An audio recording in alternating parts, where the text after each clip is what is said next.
Our guest this evening is Dan Cellucci. He's the CEO of the Catholic Leadership Institute, an apostolate providing leadership training and consulting to bishops, priests, deacons, religious and lay leaders in more than 100 dioceses. He's a sought-after advisor, consultant, and presenter for the church, playing a lead role in projects in the Archdiocese of Miami and Boston, as well as the Diocese of Pittsburgh and at the North American College in Rome. Dan and his team have recently embarked on an ambitious plan to define what the next generation parish looks like 10 years from now. He joins us this evening to discuss his recent talk in the OSV, Our Sunday Visitor Innovation Talk series called What If They Don't Come Back? Welcome to the Busted Halo Show, Dan Cellucci. Thank you so much, Father Davis. Good to be here. Honored. Many years ago, I worked with your fine organization when it was under the direction of Matt Mannion. How is Matt? He's great. He's at Villanova University. He's directing their church management program there. So church management. Wow. We intern. I think I was just out of college maybe when in those days. So and now you're the big dog. And now big dog. Yeah, I haven't aged a bit, and neither have you. So that's good. You can have him back on the show. Yeah, this counts as good guest. Well, Catholic Leadership Institute, I remember when I was working with you all, provided a lot of different leadership training. And then in the years since, I think you've concentrated heavily on programs for, I think it was first programs for priests, and then you've expanded that to lay leaders that, I mean, I would imagine strengthen the skills of being a pastor, being a leader in a parish setting. Is that fair to say? Yeah, absolutely. We started when we were working with you. We were working with young adult leaders. That's actually how we got started. How I got started. How Matt got started. And then we looked around and said there was a need, and priests were saying they weren't getting that type of training or formation in the seminary, but yet it was a big part of the vocation. And so we jumped into that, and for a decade. So what sort of things? Because if people hear that, they might say, oh, well, why aren't they training priests in the seminary? What are they missing out on? Yeah. So, as you know, priests have a threefold office: teach, sanctify, and govern. And so certainly there's wonderful formation on the teaching and the sanctifying part, but on the governance, on how to run an organization, how to hire, recruit volunteers or staff, how to give feedback, how to do planning. How to do budgeting and fundraising. Essentially, you're a CEO of a small nonprofit, sure, as almost any priest in a parish. Absolutely. And not only that, but anytime you get a bunch of humans together who have different opinions, I think we saw a little bit of that yesterday. Maybe a little differing of opinion. There's some skills that are required to navigate those dynamics. And so that's not only true in our country, it's true in our church. And we have to exercise all of that holy ordering that priests have to do. So if you for several years have been training bishops, priests, deacons, religious and lay leaders all throughout the country and many dioceses, maybe you could expand that to also, members of Congress, people that are elected to office. Could you do one of those for us? We only have about a lifetime, so I'm not sharing that. But we're going to start with the church because they're just a lot more friendly. And, okay, I see. and I think it's a bigger and more important purpose in my mind. But. But we're really interested, a very timely topic. And first, maybe if you give us a quick little overview, if people haven't caught it, either online or anywhere else, the OSV Innovation Talk series, they asked you to be one of the speakers. These are, I guess I would describe them, tell me if I'm getting it right, kind of like TED Talks for the Catholic Church, right? For sure. Our Sunday Visitors started this series, I think last year was their first round, and just wanted to get some different thoughts out there, especially on new thinking in the church. And so I was blessed to be a part of it. And it was funny. We were supposed to do it back in May, and then COVID came and it was delayed. And kind of in that time, I was praying and hoping that they would redo it again. And because I really felt like some of the stuff that we've been watching and researching as an apostolate, I felt like needed to be shared. And so that was kind of the crux of my talk of kind of this big question that I think a lot of us have in the church, which is what if they don't come back? What if the people who have been away from the church for now, what are we going on, 9 months, don't come back when this pandemic goes away? And I think it's a real possibility. And I don't, I think we need to be recognizing that and hitting that head on. So these are Sunday Visitor series of talks. They are kind of like TED Talks, and they didn't cheap out. It wasn't like somebody's cell phone or something. I mean, this was ODB Films. We've worked with them a lot at Busted Halo, and you maybe see them at these big Catholic conferences. So you were up there. It looked really professional. You look like you were giving a TED Talk. You're on the stage. You're kind of walking back and forth. You got the microphone, like a pro. Well, could you tell my children that? Because they They are don't making look fun at of you me that way? regularly. So yeah, I had to like work on my posture. My 7-year-old told me that I looked lame. So okay, great, thank you for that encouragement. So, but yes, it was. They did. Our Sunday visitor and ODB did a great job and made me much better than I usually do. So So here we are. We are 10 or more months into a pandemic. I think it was at least was starting the point at which it made a difference for us in church somewhere in the middle of March, yep. where churches were closed, and then slowly they've kind of opened them with restrictions and whatnot. But I think, as far as I know, you work with a lot of the bishops and a lot of the dioceses around the country. Very, very few have reinstituted what we typically call the Sunday obligation, meaning Right. it is still okay for people to make a choice not to physically be in person. And I mean, this dispensing of that doesn't imply a requirement necessarily to watch Mass live streamed or watch it online. Some parishes, many parishes do provide that. But what you've kind of, with your think tank folks, started to explore is, is this now gone on long enough that this might actually change the church-going habits of American Catholics? Yeah, and I think it will. I mean, again, I say in the talk, I hope it doesn't. I hope I'm wrong, but I think what we've been researching over the last 8 years is the habits and the mindsets of mass going people. So we're specifically surveying and have been probably the largest data set in the country, if not in the world, on this topic, and over 225,000 parishioners. About a third of them, and these are folks who were saying they were going to mass weekly prior to the pandemic, were also saying they were going, frankly, out of habit. And so you take that and now you break that habit for 10 months and you got to ask yourself, you mentioned kind of the dispensation. I was having a small group conversation with bishops, and one of them said, well, when we reinstate the obligation, people will come back. And I said, I don't think people understand that there's an obligation. I mean, that was one of the kind of mindset things that I think we have to remember. There's a whole generation that, hasn't necessarily grown up with that type of catechesis or, understanding. And so not that they reject it, they just don't know it. So it's like, well, let's not rely on that, Bishop, as our option. I think we need to kind of double down on our evangelization efforts. So I watched your video earlier today, and one of the things that I found interesting is that you said oftentimes people that deal with mental health or in therapy address 3 different things in terms of outcome of a situation that we're kind of concerned about. Yeah. And we're concerned about what if they don't come back. So that's a big question. So run through those for us. Yeah. So what I was really saying was, I think one of the things that we don't do well as a church is that we don't actually name the actual problem or the fear that we kind of dance around it and use lovely language to not talk about it. But I'm like, I think one of the things you do with people with anxiety is you play worst case scenario. And one of the things we try to do in helping pastors and bishops and leaders is to say, okay, what's the worst that's going to happen here? Right. So let's take it to the worst possible scenario. And I think we need to do that in this case, because I think when I talk to folks, and this is what really prompted me to want to give this talk, I was dancing around it with people. People were like, well, yeah, people are going to come back. And if they don't, we'll figure it out, but they didn't want to actually say, like, I am scared that people aren't going to come back. And it's like, well, let's follow that thought. What if they don't come back? And so I think, there's a lot of bad consequences to that. And I'm the first to say that, but at the same time, I think there's some opportunities. If that's what our reality is, then we embrace that and we walk that path with faith in the Lord.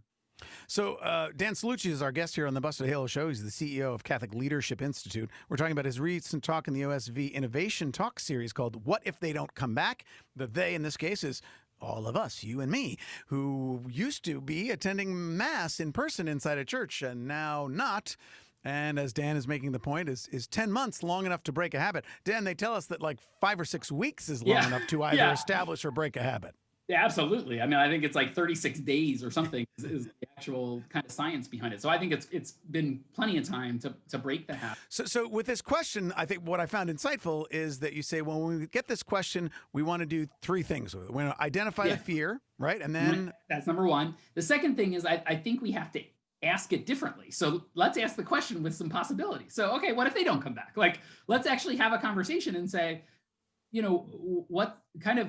what's the worst that can happen? Let's name that. But then let's say, where do we go from there? And so I think that's what I'm most worried about, I guess, and sometimes is that there's a mentality in crisis, but certainly crisis in the church, where it's like, let's just sit still and hope it goes away. And it's like, we do that. We do I that think a lot. 10 months in, I don't think we should be doing that. And so let's ask what the possibilities are. One of the examples that I gave is one encouragement, which is just the way we've upped our game in technologically speaking as a church in 10 months. I mean, the number of offices, parishes, ministries that have gotten so much more adept at using Zoom and different technologies and live streaming. That's an incredible accomplishment. And nobody would have believed that possible had we not been forced to do it. So what other types of things like that could we be doing or leveraging? You know, there's content like Busted Halo. That's awesome that we could be sharing more, and we don't need to be recreating or trying to recreate different things in our parishes. So there's just all these possibilities that exist alongside of the fear and the worry. Mm-hmm. But I think we're going to spend a lot more time being productive if we're focusing on the possibilities. Dan Cellucci joining us from the Catholic Leadership Institute, talking about his recent OSV Innovation Series talk, What If They Don't Come Back? So, I mean, maybe some people that are listening right now are thinking, you know, if they're the type of folks that listen to Catholic radio in their downtime, they may think, this guy is silly. Of course, we're all going to come back. And super depressing, too. That's usually what I'm like. I'm like the Grim Reaper of the Catholic Church is basically what my title. But I mean, you would certainly know, and I've been in the presence of church leaders often enough in my years as a priest and talking about media to know that when the radio was invented and we started, you know, experimenting with broadcasting the church over the radio airwaves, of course, folks in the church said, let's not do that, because if we do that, then people won't come to church. They'll just listen on the radio. Then when TV was invented, and the first time somebody put Mass on TV, which long before the pandemic, many dioceses have a regular Sunday, sometimes they'll call it a Mass for shut-ins, or just here's the Sunday Mass, and it's a form of evangelization. So, I mean, the same question rose up when TV was invented. Well, don't put the Mass on TV or people will stop coming. My response, Dan, tell me if you think I'm right. My response is, people aren't going to not come because it's on TV. The people we're reaching with the TV Mass are those that are not coming anyway. Either those that are unable to come because they're infirmed or homebound, or people that have chosen not to come for whatever other reason, and they're flipping around and go, oh, okay. And I think more often that leads somebody back. We've heard over the 14 years we've done this radio show that just as people are flipping around on the dial and they hear us, and for many people, engaging with us, you know, listening every day or however often they do and learning something or laughing with us, they've told us time and time again that brings them back to the church. So seeing media not as a competition for in-person church, but as an evangelization tool for it. Yeah, I think absolutely, Father Dave. And I think it's a mindset. I mean, one of the things that I always love about Busted Halo, and because we've known you for so long. Thank you very much. You guys have a relationship with listeners. I mean, and I think the evangelization is relationship. So the mindset is really the opportunity and the problem that we have. I was with a group of priests doing a Zoom session, and some of the younger priests were talking about what they were trying to do on social media by, you know, FaceTime, the Facebook Live stuff and whatnot with their parishioners. And one of the old guys said, well, you know, I'm too old to learn that. And one of the younger priests said to him, well, you know how to pick up a phone, like all people.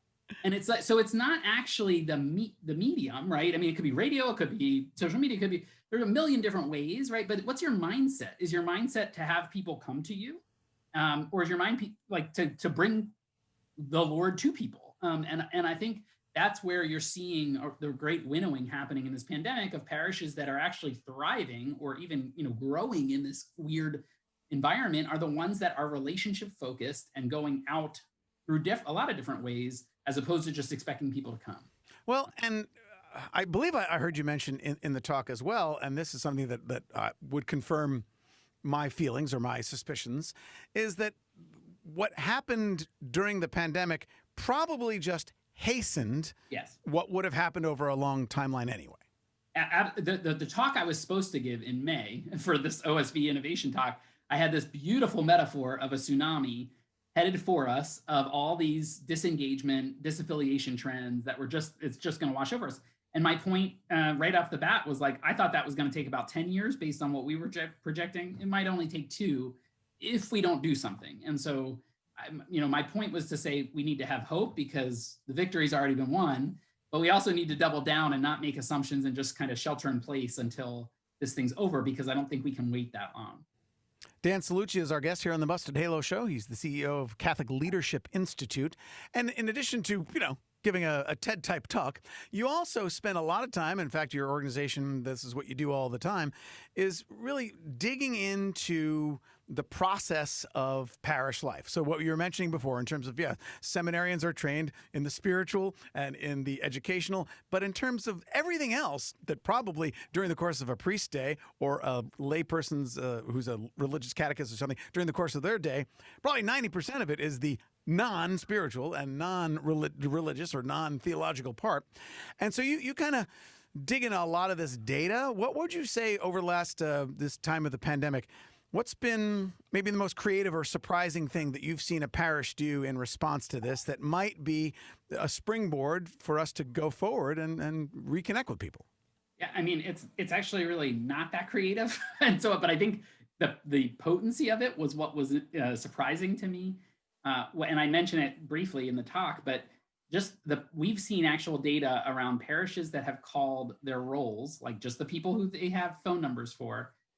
If they have gone through the rolls of their parish 3 or 4 times, not only are collections up, but like I've had priests tell me with tears in their eyes of these profound moments of relationship over the phone with people who have been in their parish for years. And so, I'll have conversations with parishes and I'll share that, and they'll say, well, we can't call people because that would be that would bother them and it would invade their privacy. And are we allowed to use their phone number? And I'm like, but they gave you their phone number. And I was like, and they said, well, but they get so many phone calls. And I'm like, it's not like it's Allstate Insurance calling the Church of Jesus. Like, it's okay. So I just think we have to, I think part of it is though it's uncomfortable, right? If you're not used to calling somebody, just pick up the phone and try to call. But the reality is you don't have to ask them for money or ask them for anything. You just say, how are you doing? How are you doing with all of this? How's your family? Is there any prayer intentions you have? And just those little touch points are making such a difference in people's lives right now, because the whole world feels so upside down that they're just looking for that relationship. They can't be with their normal relationships because of all the social distancing and whatnot. Just those touch points are the potency of them. And we do that as a church. That's who we are. So I just think there's a lot there that we can be, a lot of low-hanging fruit, as they say. Dan Cellucci joins us. He's the CEO of Catholic Leadership Institute. And in addition to this particular talk, you and your team have been looking at for quite a while.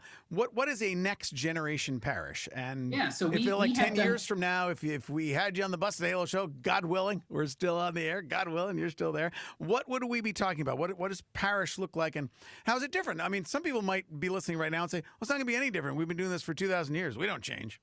Yeah, I think they're out there already, a next generation parish, for the way that we see it. And I think we're going to have fewer parishes. I can put money on that one, but I hope they're kind of the best dang parishes that we have. I think they're the ones that we see that are really thriving right now have 4 things in common. And we've been doing this research for about 8 years. The 4 things are, they really have if you can call it kind of a targeted segmentation strategy for the spiritual growth of their people, meaning they realize that those people in the pews are in very different places. And so you can't just offer one kind of strategy for faith development and hope it sticks. You have to really segment who are you trying to reach with what, and then offer it that way and really accompany people. So that's 1. 2 is something very near and dear to our heart. They have a healthy culture of leadership. So it's not all on father's shoulders. There's a strong staff or volunteer base in place. There's good cultural norms around how do we behave with each other and what's acceptable in this community, what's not. That's kind of very clearly articulated, and they have a plan for their future. 3rd, that Sunday Mass is celebrated with excellence, good hymns, hospitality, and homilies, all that kind of stuff obviously makes a big difference because that's where the community's gathering. And then lastly, hardest for us to kind of get our hands around, I think, as Catholics, is there's this missionary impulse, like Francis talks about, where the parish really understands where they are and therefore whose souls they're responsible for. They look outward and they're relevant in the greater community because they understand the needs and the how, they're inside houses of their brothers and sisters. I think Francis has a quote like that in Enjoy the Gospel. So the 4 factors, and there's parishes doing great in any number of one of those. So I think it's possible. That's what gives me hope, is I see these parishes out there that are great. but we just need more of them, and we need them faster, and we need to support those dynamics. Well, and it's also a paradigm shift from just sitting back and presuming that there's going to be this unending stream of people that will always fill the pews because, well, people get married and have kids and they baptize them, and then we got more people.